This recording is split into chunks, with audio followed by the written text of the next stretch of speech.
थी। मुझे नहीं पता कब क्या हुआ, मैं कहाँ पहुँच गई। वो नशे में था, मैं होश में थी। वो नशे में था, मैं होश में थी। काश माँ काश इस नशे की निंदा होती तो आज ये तेरी प्यारी बेटी जिंदा होती, तो आज ये तेरी प्यारी बेटी जिंदा होती।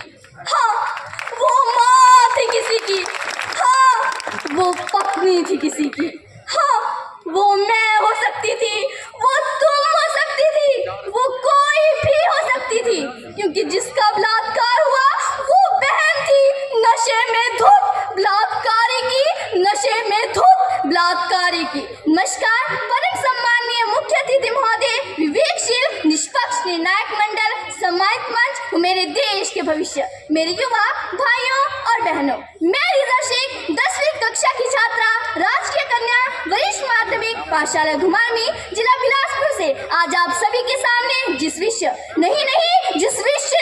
समस्या को लेकर उपस्थित हुई हूँ वह है युवाओं में नशे की प्रवृत्ति एवं रोकथाम। महोदय, भारत की आबादी में सबसे बड़ा हिस्सा युवाओं का है। वो युवा जिसे हम अपने देश की शक्ति और देश का उज्जवल भविष्य मानते हैं, लेकिन ये बड़े अफसोस की बात है कि वही युवा पीढ़ी आज एक ऐसे दुश्मन के सामने हारती जा रही है जो किसी हथियार से नहीं बल्कि जाम के प्यालों, सिगरेट के धुएं और पाउडर के पैकेट में छुप कर आता है।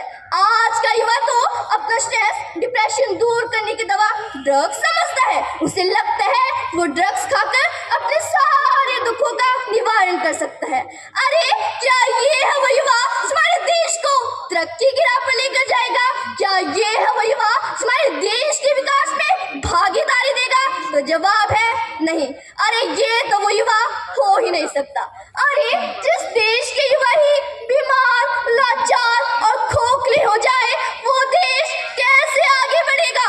रो रही है भारत माता, छा रहा है मातम, वक्त रो रहा है। अरे देखिए जनाब, मेरे देश में क्या हो रहा है, मेरे देश में क्या हो रहा है।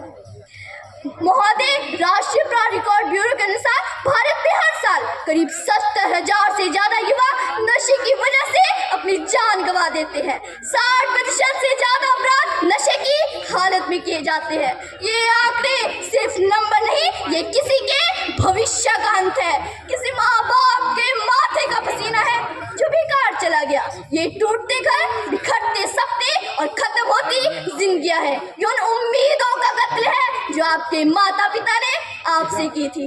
परिवार कैसे बिगड़ से रहे हैं, युवा पीढ़ी किस कदर बिगड़ से रही है। जब देखती हूँ कि संवेदनाएं संवेदनहीनता में बदल रही है, दुख होता है साहब। जब संस्कारों की अर्थी निकल रही होती है, जब संस्कारों की अर्थी निकल रही होती है। जो युवा कल देश की तरक्की में इंजीनियर, डॉक्टर और सैनिक बनकर योगदान दे सकता था, वो आज अस्पताल के बिस्तर पर पड़ा है। एक पिता जिसने अपने पसीने की कमाई से बेटे का भविष्य बनाना चाहा, आज डॉक्टरों, अस्पतालों के बिल चुका रहे हैं, सिर्फ इसीलिए क्योंकि उसने नशा चुना, जिंदगी नहीं। क्यों खुद से खुद को दूर कर रहे हो? तुम जी रहे हो ना मर रहे हो। कितनी औरतों के सुहाग बिक गए, कितने ही हाथों के कंगन बिक गए। पूरे युग का सर्वनाश है, ये नशा नहीं नाश है। गुजारिश है इस देश की सरकार से, कदम उठाओ, बचाओ नौजवानों को नशे की मार से। नोटबंदी कर डाली, नशाबंदी कब करोगे? जब सब तबाह हो जाएगा तब जागोगे, तब कुछ करोगे। महोदय, पंजाब को आज उड़ता पंजाब के नाम से जाना जाता है, कारण नशा। वो दिन दूर नहीं जब हमारी प्यारी देवभूमि हिमाचल को भी उड़ता हिमाचल के नाम से जाना जाएगा। लेकिन महोदय, इसके लिए हमारे परिवार और समाज भी कुछ कम जिम्मेदार नहीं है। बच्चों पर अपनी कांक्षाओं का बोझ थोप देना, उनकी समस्याओं को ना समझना, ये समाज तब जिम्मेदार बनता है जब शराब की दुकानें हमारे मोहल्ले में खुलती है और हम